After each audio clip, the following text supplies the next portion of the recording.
అసలు ఈ తెలంగాణలో కేసీఆర్ మీద యుద్ధం మొదలుపెట్టిందే నిరుద్యోగులు. ఇది పచ్చి నిజం. కేసీఆర్ ప్రభుత్వం అధికారంలో ఉన్నప్పుడు అధికారాన్ని పూర్తి స్థాయిలో కూడా ఉద్యోగ అవకాశాన్ని కల్పిస్తలేరని బట్టగాల్చి మీదేసే ప్రయత్నంలో భాగంగా ఆంధ్రప్రదేశ్కు సంబంధించిన పెత్తందారి వ్యవస్థ పూర్తి స్థాయిలో సఫలీకృతమైంది ఈ నిరుద్యోగులను ముందు పెట్టి. ఇది నిజం. ఆనాడున్న ఆకునూరి మురళైన, ఆనాడున్న కోదండరామైన, ఆనాడున్న ఎవరైతే తెలంగాణ రాష్ట్ర వ్యాప్తంగా కూడా మేము మేధావులం, మేము ప్రశ్నించే గొంతుకలం అని చెప్పే వాళ్ళందరూ ఉన్నారు కదా, వీళ్ళను ఎగేసిళ్ళు, పొగబెట్టిళ్ళు, వీళ్ళని రోడ్ల మీద తీసుకొచ్చిళ్ళు. చాలా మంది ఏం చేసిళ్ళు అంటే కేసీఆర్ మీద వ్యతిరేకత వచ్చేటట్టు క్రియేట్ చేసిండు వాతావరణాన్ని. సో వీళ్ళు ఏం చేసిళ్ళు అంటే నమ్మిన తర్వాత వీళ్ళు ఏం చేసిళ్ళు, బస్సులు కట్టిళ్ళు, పయనం కట్టిళ్ళు, గ్రామాలకు వాడవాడలకు తిరిగిరు. అయ్యా కేసీఆర్ అయితే మన ఇల్లు అమ్ముకుంటాడట, మన బడి అమ్ముకుంటాడట, మన గుడి అమ్ముకుంటాడట, మన జాగాలు కబ్జా చేస్తాడట, ఉద్యోగాలు ఇవ్వడంట, లేనిపోని ఆరోపణలన్నింటినీ కూడా క్రియేట్ చేసి ప్రజల మైండ్ సెట్లోకి పంపించారు. ఇది ఉమ్మడి ఆంధ్రప్రదేశ్కు సంబంధించిన నేతలు చేసిన కొన్ని కుట్ర కోణాలలో బయటపడ్డ అసలు సిసలు వాస్తవాలు. సో ఏమైపోయిందంటే వీళ్ళు రోడ్ల మీదకి వచ్చి పూర్తి స్థాయిలో ఓటు బ్యాంకుగా మారిపోయి కాంగ్రెస్కు ఫేవర్ చేసాడు. ఇప్పుడు కాంగ్రెస్ వాళ్ళు దంతే పోయి ఏది తాడిచెట్టు చిన్నప్పుడు ఒక తంత పోయి తాడిచెట్టు ఎక్కుతా ఉంటారు చూడు, ఇప్పుడు వీళ్ళని రివర్స్గా నిరుద్యోగులందరినీ ఉద్యోగ అవకాశాలు లేక మళ్ళీ గదే రోడ్ల మీదుగా తీసుకొచ్చింది కాంగ్రెస్. అంటే నేను నిరుద్యోగులను కించపరిచే రకంగా కాదు, ఎందుకంటే వాళ్ళ రాజకీయ అవసరాల కోసం మిమ్మల్ని వాడుకున్నారు. ఈరోజు ఒక్కొక్క నిరుద్యోగి చూడుర్రి, పీజీ అయిపోయింది, ఎంఫిల్ అయిపోయింది, పిహెచ్డి అయిపోయింది, ఉద్యోగ నోటిఫికేషన్ ఎదురు చూస్తున్నారు. 25 సంవత్సరాలు, 28, 30, 35, 40, 45 ఇంకెప్పుడు ఉద్యోగం చేస్తారు? రోడ్ల మీదనే వీళ్ళ సగం జీవితాలు అయిపోతున్నాయి కదా. మరి ప్రభుత్వం ఏం చేస్తుంది అంటే ప్రభుత్వం సమాధానం లేదు. నిరుద్యోగ యువతపై నిలువెల్లా దగా అంటూ కూడా చూడొచ్చు. పాత దరఖాస్తులు రద్దు, కొత్తవన్నీ పెండింగ్. ఏడాదిగా యువ వికాసం కోసం ఎదురుచూపులు. గత ఫిబ్రవరిలో ఇస్తామన్న రాష్ట్ర సర్కార్ ప్రకటన. దరఖాస్తుల స్వీకరణ మొదలు కాని పథకం. మరోవైపు బీఆర్ఎస్ హయాంలో స్వీకరించిన 10 లక్షలకు పైగా కూడా యువత దరఖాస్తుల తొలగింపు. రుణాల కోసం నెలలుగా దరఖాస్తుల నిరీక్షణ, పథకం ఊసే ఎత్తని ముఖ్యమంత్రి అంటూ కూడా చూస్తున్న పరిస్థితి కనబడుతుంది. ఇక్కడ ఒకసారి మీరు అందరూ కూడా చూడండి, ఏంది అంటే రాజు యువ వికాసానికి సంబంధించి అనేక రకాలుగా ఒక్క రకంగా ఏంది అంటే బీఆర్ఎస్ హయాంలో రుణాల కోసం యువత చేసుకున్న దరఖాస్తులు అన్నింటినీ కూడా తిప్పికొట్టడంతో పాటు అనేక రకాలుగా ఇబ్బందులను పెడుతున్న పరిస్థితి కనబడతాయి. యువత నేటి సమాజానికి వీళ్ళొక నిప్పు కణికలు, నేటి సమాజాన్ని మార్చే శక్తులు వీళ్ళు.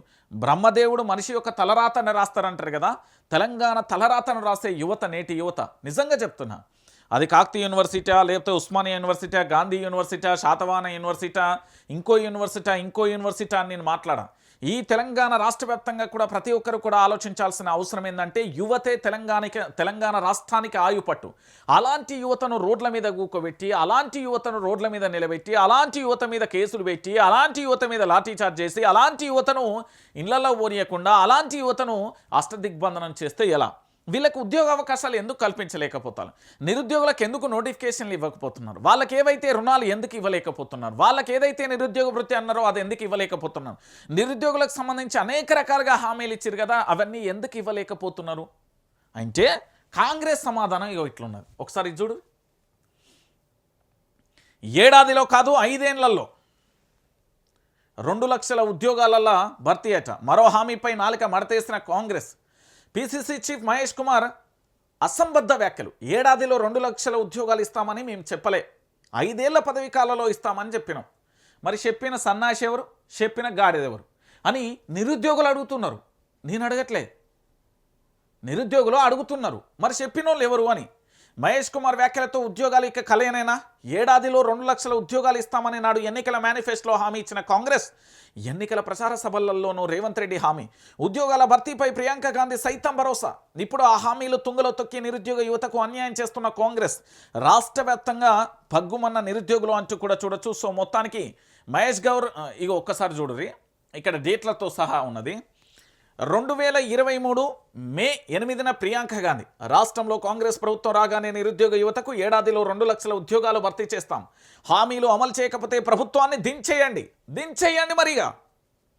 2023 మే 8న ప్రియాంక గాంధీ ఏమన్నారంటే, యువతకు 2 లక్షల ఉద్యోగాలు ఏడాదిలో పూర్తి చేస్తాం, పూర్తి చేయకపోతే ప్రభుత్వాన్ని దించేయమన్నది. మరి ప్రియాంక గాంధీ గారు, మీకు రెడ్ కార్పెట్తో స్వాగతం పలుకుతా నేను.